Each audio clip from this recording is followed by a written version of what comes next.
আজকে সকালে ঘুম থেকে উঠতে অনেক বেশি লেট হয়ে গিয়েছে। মানে বৃষ্টির সময় আমার ঘুমাতে কিন্তু অনেক বেশি ভালো লাগে। আমি এতটাই অলস, বৃষ্টি দেখলে আমার শুধু ঘুম আসে। যখন আমি সকালে ঘুম থেকে উঠেছি তখন দেখি যে ঘড়িতে 10টা 38 বাজে। আর যেদিন ঘুম থেকে একটু লেট হয়ে উঠি সেদিন কিন্তু কাজটাও অনেক বেশি লেট হয়ে যায়। যেমন সকালের নাস্তাটাও লেট, দুপুরে খাবারটাও লেট, মানে সবকিছু লেট হয়ে যায়। পুরা ঝামেলায় পড়ে যায়। তো বাসায় যেহেতু আজকে আর কোনো নাস্তা বানানোর কোনো ঝামেলাই নেই, যেহেতু কাঁঠাল আছে। কাঁঠাল থাকলে কিন্তু আমাদের বাসায় নাস্তা বানানোর ঝামেলাটা একদমই থাকে না। সবাই মিলে কাঁঠাল দিয়ে মুড়ি দিয়ে খেয়ে নাস্তাটা কোনরকম করে নিই।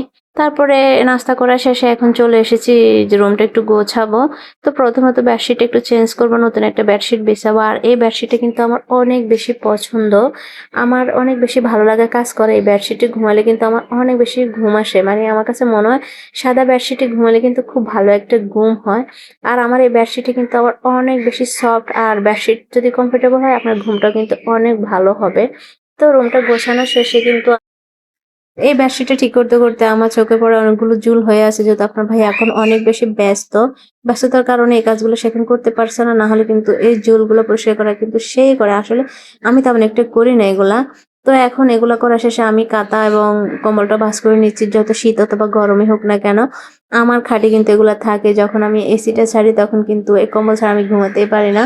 তো এগুলো ভাঁজ করা শেষে এখন চলে এসেছি আলনাটা গোছানোর জন্য। এই আলনাটা আপনাদের ভাইয়ের যা অবস্থা করে রাখে, মানে সে একটু হজবল করে রাখে আলনা। আলনার অবস্থা দেখলে, আলনাটা বাসায় থাকলে আমার মাথা গরম হয়ে যায়। আমার মন চায় আলনাটা ফেলে দিই, কিন্তু আপনাদের ভাইয়ের কারণে আসলে এটা ফেলে যাচ্ছে না। সেই একদম কাপড়গুলা নিয়ে এসে ছড়াই ছিটাই, মানে একটা হজবল করে রাখবে। তো সবশেষে আমার রুমটা ভালো করে গুছিয়ে নিয়েছি একদম। রুমটা যখন গোছানো থাকে তখন কিন্তু ভীষণ ভালো লাগে, মানে ভালো লাগে একটা কাজ করে, মানে মনটা কেমন যেন শান্তি শান্তি অনুভূতি হয়। তো তার ভিতরে কিন্তু আমার একটা পার্সেল চলে এসেছে। তো আপনাদের ভাই এর মাঝে অফিস থেকে পার্সেলটা নিয়ে এসেছিল। আর এটাতে ছিল হচ্ছে গিয়ে ব্যানানা ম্যাঙ্গো, যেটা আমার ভাই ছোট ভাই পাঠিয়েছিল। তার এই কাজগুলো কিন্তু আমাকে করতে হয় না। বাসায় যখনই কোনো গিফট আসে সেগুলো কিন্তু আপনাদের ভাইয়া আনবক্সিং করে। এই কাজগুলো আপনাদের ভাইয়াই করে, এগুলো আমার করতে তেমন একটা ভালো লাগে না।